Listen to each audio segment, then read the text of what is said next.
আচ্ছা বলেন তো ৫ টাকা হালি কলা হলে একটা কলার দাম কত? স্যার কিছু মনে করেন না, কলালা কি আপনার বাপ হয়? বন্ধু, আমার তো ইন্টারভিউ আছে রে বন্ধু, আমার তো খেয়ালই নাই। থাক থাক, আমি আগে ইন্টারভিউটা দিয়ে আসি গে।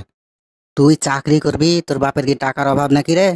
আরে বন্ধু, আমি তো চাকরি করব না, শুধু ইন্টারভিউ দিতে যাচ্ছি আব্বার ঠেলাতে।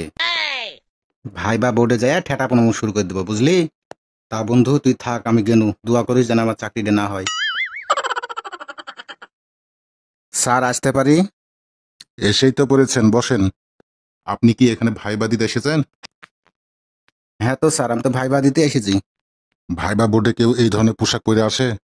ভাইবা দিতে এসেছেন আপনি 3/4 প্যান্ট আর ক্রিকেট খেলা গেঞ্জি পরে? কি পড়ালেখা শিখেছেন এতদিন ধরে? স্যার আমি ক্রিকেট খেলি না, তবে পাবজি খেলি। পাবজি খেলতে খেলতে আমার মনে হয়ে গেল আমার ইন্টারভিউ আছে।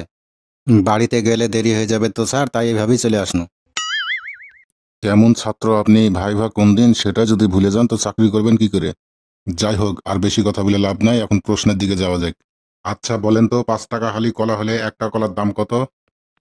স্যার কিছু মনে করেন না, কলালা কি আপনার বাপ হয়? বাচ্চা দোকানে যায় দেখেন একটা কলার দাম 8 টাকা করে, আর আপনি বলছেন এক হালি 5 টাকা। কলা কি কোনদিন কিনে খাইয়েছেন স্যার? আপনার তো মনে মনে ধরতে বলেছি, আপনার তো সত্যি সত্যি দাম বলিনি। মিথ্যে কথা আমার একদম পছন্দ না স্যার, যা বলবেন সত্যি বলবেন। বাপ রে বাপ, ই আবার কোন ধরনের ক্যান্ডিডেট! সরি ভাই, আমার ভুল হয়ে গেছে। ঠিক আছে স্যার, এইসব আউল ফাউল প্রশ্ন ধরবেন না, যা ধরবেন সঠিক প্রশ্ন ধরবেন। আচ্ছা এবার তাহলে আপনাকে ইংরেজি থেকে একটা প্রশ্ন ধরা যাক। ঠিক আছে ধরেন, ইংরেজি থেকে প্রশ্ন ধরবেন তো ধরেন, কোনো ব্যাপার না। আচ্ছা বলেন, একটা মানুষ একটা হাতির পিঠে চড়ে যাচ্ছে, আর ইংলিশ কি হবে? এই সাইরে সেরে এরকম প্রশ্ন তো আমি কোনোদিন পড়িনি। যেইভাবে হোক এটাকে কাটানে লাগবে। একটা মানুষ একটা হাতির পিঠে চড়ে যাচ্ছে, আর আমি আসার সময় অন্য কিছু দেখনু স্যার। আমি দেখলাম একটা মুরগ একটা মুরগির পিঠে চড়ে যাচ্ছে। সি সি সি, ই তো দেখছি বেয়াদব চ্যাংড়া, বে লাইনে চলে যাচ্ছে। আচ্ছা ইংরেজি থেকে আপনাকে আর প্রশ্ন ধরছি না, এখন অন্য লাইন থেকে প্রশ্ন ধরছি। আচ্ছা বলেন তো, একটা ছাদের মাঝেতে একটা কম্বল শুকাতে দিলে দুইটা কম্বল শুকাতে কয়টা ছাদ লাগবে? একদম সহজ স্যার, 2টা কম্বলে 2টা ছাদ লাগবে। দুইটা কম্বলে দুইটা ছাদ কিভাবে লাগবে আমাকে বুঝে বলেন তো। একটা ছাদে দুইটা কম্বল দেওয়ার পরও জায়গা থেকে যায়, আর এই বলছে দুইটা কম্বলে দুইটা ছাদ, দেখি তো কি বলছে। একটা ছাদে একটা কম্বল, 2টা ছাদে 2টা কম্বল, এটা তো কমন কথা স্যার।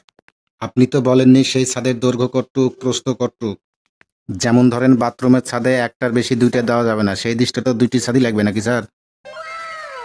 এই চ্যাংড়া তো দেখছি যাবো ঠ্যাটামো করতে জানে। আচ্ছা ঠিক আছে, এবার পরের প্রশ্ন ধরা যাক। বলুন তো কোন দেশের মানুষ বেশি খায় আর কোন দেশের মানুষ কম খায়? একদম সহজ প্রশ্ন স্যার। জাপানের মানুষ কম খায় আর চীনের মানুষ বেশি খায়। কেমন করে? এই সহজ প্রশ্নটা বুঝলেন না স্যার? চীনের মানুষ বেশি সেই জন্য বেশি খায়, জাপানের মানুষ কম সেই কারণে কম খায়, এই তো। আচ্ছা এবার বলেন তো দেখি, যত কাটি তত বড় হয়, কি হবে? ছি ছি স্যার, আপনাকে বলেছি আউল ফাউল প্রশ্ন করবেন না, আবার সেই আউল ফাউল প্রশ্নই করছেন। আপনি যা ভাবছেন তা না রে ভাই। ও আচ্ছা তাই বলেন তো স্যার, পুকুর হবে পুকুর। একে প্রশ্ন করছি এক, উত্তর দিছে আর কোনোভাবেই ঠেকানো যাচ্ছে না। উত্তর কিন্তু যেইভাবে হোক দিয়ে দিছে।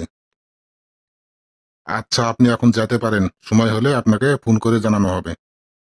ভিডিওটি কেমন লেগেছে অবশ্যই কমেন্ট করে জানাবেন, এবং আমাদের চ্যানেলটি সাবস্ক্রাইব করে দিবেন। ধন্যবাদ সাথে থাকার জন্য।